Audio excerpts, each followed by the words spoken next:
Salam, salam sejahtera saudara yang dikasihi Tuhan. Senang bisa berjumpa lagi. Mari kita siapkan hati kita untuk mendengarkan firman Tuhan. Kami memohon hikmat dan pencerahan dari Roh Kudus, sehingga kami dapat memahami firman-Mu dengan baik. Dalam nama Yesus kami berdoa. Amin.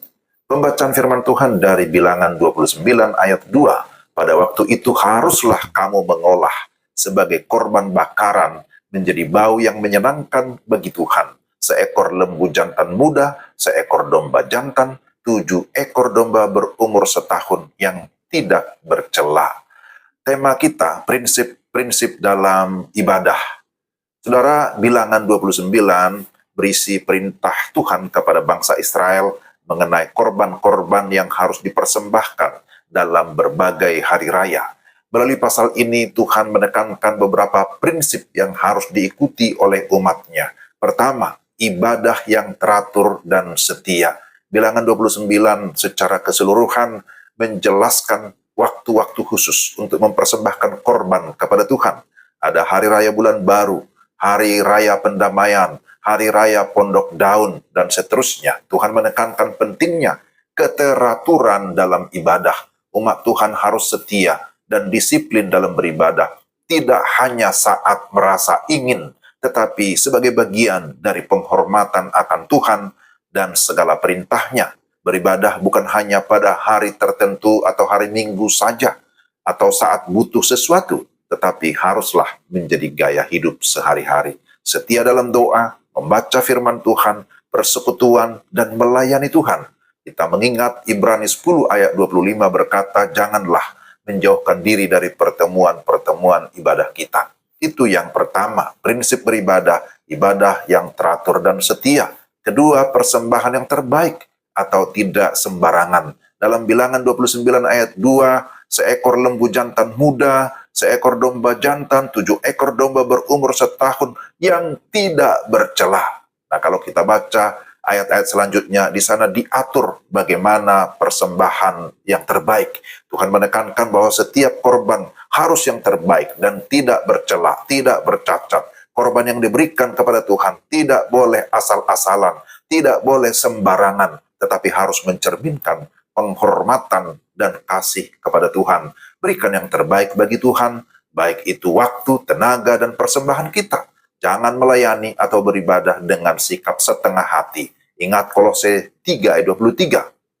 Kolose 3:23 berkata, apapun juga yang kamu perbuat, perbuatlah dengan segenap hatimu seperti untuk Tuhan dan bukan untuk manusia. Itu yang kedua. Yang ketiga, ketaatan lebih penting dari sekedar ritual. Dalam ayat 39 disebutkan, inilah korban-korban yang harus kamu persembahkan bagi Tuhan pada waktu pertemuan-pertemuan raya. Tuhan menekankan bahwa ketaatan adalah inti ibadah kita. Ritual korban tidak hanya soal menjalankan aturan, tetapi tentang hati yang taat dan mengasihi Tuhan. Jangan hanya melakukan ibadah sebagai rutinitas atau formalitas, tetapi hiduplah dalam ketaatan kepada Tuhan setiap hari. Ibadah yang sejati adalah menyerahkan hidup sebagai korban yang hidup. Roma 12 ayat 1 berkata, persembahkanlah tubuhmu sebagai persembahan yang hidup, yang kudus, dan yang berkenan kepada Allah.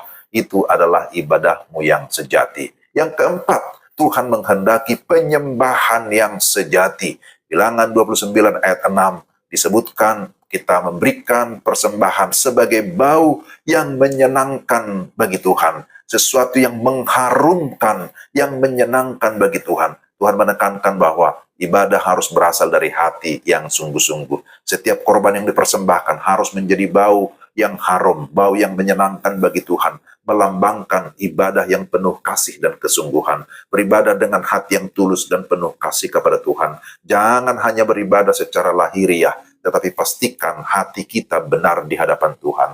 Itu sebabnya Yohanes 4 ayat 24 disebutkan bahwa Allah itu roh, dan barang siapa menyembah dia, hendaklah menyembah dia dalam roh dan kebenaran. Saudara-saudara, dari Bilangan 29 kita belajar bagaimana Tuhan mengajarkan umatnya harus hidup dalam ibadah yang teratur, dalam kesetiaan, mempersembahkan yang terbaik, tetapi juga harus dengan hati yang penuh dengan ketaatan. Kiranya Tuhan memberkati. Mari kita berdoa. Tuhan, terima kasih Tuhan, hari ini kami bisa belajar dari firman Tuhan Bilangan 29 tentang prinsip-prinsip bagaimana beribadah yang benar. Kiranya Roh Kudus menolong kami, memimpin kami supaya kami sungguh-sungguh beribadah, memiliki hubungan yang intim, yang akrab dengan Tuhan. Karena kami tahu tanpa Tuhan kami tidak bisa berbuat apa-apa. Tapi ketika kami sungguh-sungguh berserah, bergantung kepada Tuhan, kami tahu bahwa Tuhan akan memimpin kami kepada kebenaran